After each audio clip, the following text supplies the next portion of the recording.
Hello students, welcome you all on future defence academy YouTube platform. आप सभी का स्वागत है फ्यूचर डिफेंस एकेडमी के यूट्यूब प्लेटफॉर्म पे, जहां पर मैं आयशा आपकी लाइव क्लास लेकर रहे हैं इंग्लिश के। जी हाँ, आज हम बात करेंगे इंग्लिश के हमारे बिल्कुल जो टॉपिक चल रहा था मोडास, और उसका लास्ट स्टेप है। आज हमें उसके बारे में ज्यादा नहीं पढ़ना है, सिर्फ हमने लगभग हमारे सारे कवर कर लिए हैं। और अब हम कवर करने वाले हैं आज हमारे लास्ट के दो टॉपिक जो बचे हुए हैं, और वो है एक शेल और एक है शिप। जी हाँ, इससे ज्यादा हमने लगभग क्या हमने सारे मोडास कंप्लीट कर लिए। हमने हमारा मे और माइट कर चुके हैं, कैन और कुड कर चुके हैं, विल और वुड कर लिया है। और इसके अलावा हमारे जितने भी टू से रिलेटेड थे, चाहे वो ऑट टू था, यूज टू था, नीड टू था, डेयर टू था, has to, have to, had to, ये सारे हम कवर अप कर चुके हैं। तो आगे चलते हैं नेक्स्ट पे फटाफट से। ज्यादा टाइम नहीं लेंगे हम लोग, आज जल्दी से हमें इसको कवर करना है। आज का सेशन मात्र आपका 7-8 मिनट के अंदर ही आपके दो मॉडल्स आप सीख जाएंगे। ज्यादा आपको हेडेक लेने की बिल्कुल जरूरत नहीं है। देखिए, सबसे पहले हम ले रहे हैं शेल का। शेल का ज्यादातर यूज अब नहीं होता है, बहुत रेयरली यूज किया जाता है, क्योंकि इसको आजकल हमने फिक्स कर दिया है फ्यूचर के रेफरेंस में। तो शेल का इस्तेमाल अगर वैसे बात करें तो फ्यूचर के ही रेफरेंस में यूज होता है, ठीक है, ज्यादातर फ्यूचर के रेफरेंस में, यानी जब हम अंदाजा लगा रहे हैं, गैस लगा रहे हैं तब। और स्पेशली इसके पर्सन होते हैं आई और बी। इसके अलावा फ्यूचर रेफरेंस में कभी भी शेल का इस्तेमाल किसी और पर्सन के साथ नहीं होता है। अब जैसे कि आई शेल कम टुमारो, इसी के साथ में अगर हम बात करें तो नेक्स्ट में अगर देखते हैं, आपने एक लाइन सुनी होगी, वी शेल ओवरकम। तो ये जो है लाइन आपने पढ़ा, वी के साथ और आई के साथ हम हमेशा किसका इस्तेमाल करते हैं, शेल का इस्तेमाल किया जाता है। आई नेक्स्ट चलते हैं अब हम लोग शेल के use with the second person. अब हम लोग यू के साथ भी क्या करते हैं, शेल को यूज किया जाता है, लेकिन किस फॉर्म में यूज किया जाता है। सबसे पहला प्रॉमिस, सेम लाइक विल की तरह सेकंड पर्सन के साथ अगर हमें शेल का इस्तेमाल करना है तो मोर ऑफ द देयर जो सेंटेंसेस होते हैं वो पैसिव फॉर्म में ज्यादा चलते हैं। जैसे प्रॉमिस किया, you shall be awarded for your bravery। भाई तुम्हें तुम्हारी बहादुरी के लिए क्या किया जाएगा, सम्मानित किया जाएगा। इसी तरीके से नेक्स्ट आ जाता है बी। अगर प्रॉमिस है तो प्रॉमिस के साथ साथ अगर हम कहें वार्निंग या थ्रेट दे रहे हैं, हम किसी को थ्रेट या वार्निंग, धमकी दी जा रही है, तो भी हम सेकंड पर्सन के साथ इसका इस्तेमाल करते हैं। जैसे you shall be fired,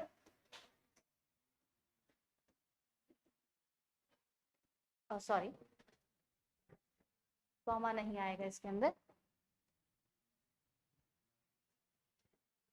if you come late again। तो यहाँ पर हम लोग किसका इस्तेमाल कर रहे हैं, शेल का इस्तेमाल कर रहे हैं।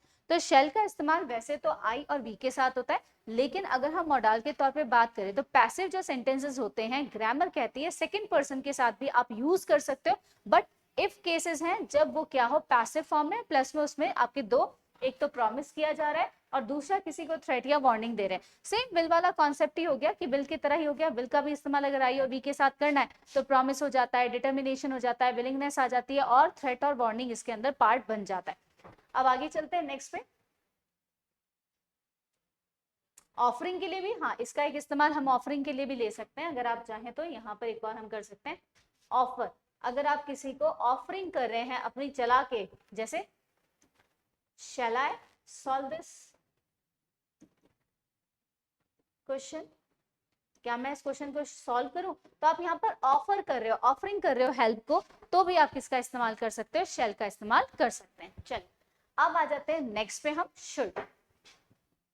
शुड सबसे इजी गोइंग वाला है। इसका जो मीनिंग होता है हिंदी में आता है चाहिए के तौर पे, यानी करना चाहिए, सजेस्टेड। सबसे पहले शुड का जो इस्तेमाल होता है वो होता है simple advice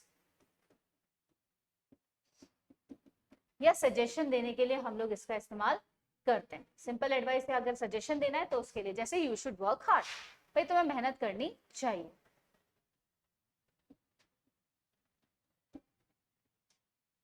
okay, you should work hard, तो तुम्हें मेहनत करनी चाहिए, यहां पर ये सेंस हो जाएगा। नेक्स्ट हम बात करते हैं शुड का इस्तेमाल आप पे कहां आता है, जब आप कंडीशनल हो सेंटेंस, यानी आप चाहो तो कंडीशनल में रख सकते हो। किसकी जगह पर, if you work hard you will get success, ये हमने बोलते हैं ना, if you work hard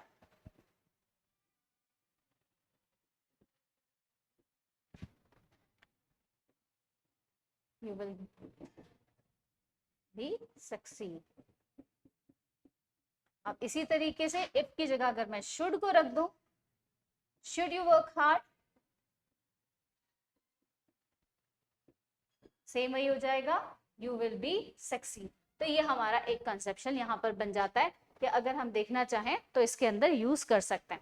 next आ जाता है शुड का इस्तेमाल. हमेशा ध्यान रखिए लेस्ट के साथ हमेशा जो पेयरिंग बनती है वो शुड की बनती है और शुड के साथ हमेशा लेस्ट की बनती है. अगर हम किसकी बात कर रहे हैं, कंजक्शन बेस्ड में पेयरिंग की बात करते हैं. कोऑर्डिनेटिंग के टाइम पे अगर हम बात करें तो कोऑर्डिनेटिंग कंजक्शन में शुड क्या के साथ में लेस्ट या लेस्ट जहां पर होगा वहां अगर बात की जाए मोडाल की तो शुड का इस्तेमाल किया जाता है. जैसे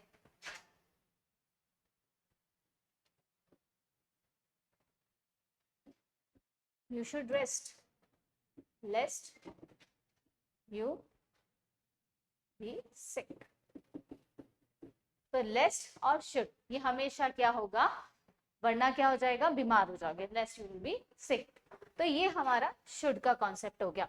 अब should का इस्तेमाल कंडीशनल सेंटेंस में हमने देख लिया, सिंपल सजेशन में हमने देख लिया, लेस्ट के साथ हमने देख लिया.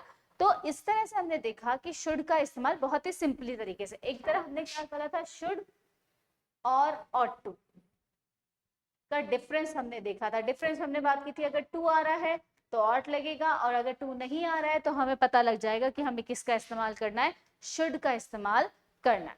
तो इन दिस वे आज हम लोगों ने हमारा मॉडल्स का जो चैप्टर था उसको कंप्लीट कर लिया है. आज का हमारा चैप्टर फिनिश हो चुका है और यहाँ पर हमारा एक और ग्रामर का टॉपिक यानी मॉडल्स हमने कंप्लीट कर लिया.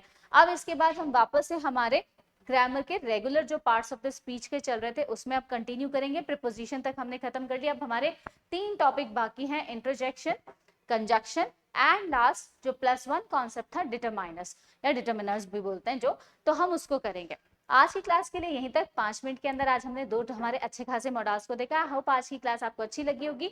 तो अगर अच्छी लगी है तो एक लाइक और साथ में एक छोटा सा कमेंट प्लस में चैनल को सब्सक्राइब करवाइए. And thank you so much. जय हिंद, जय भारत, सायोनारा.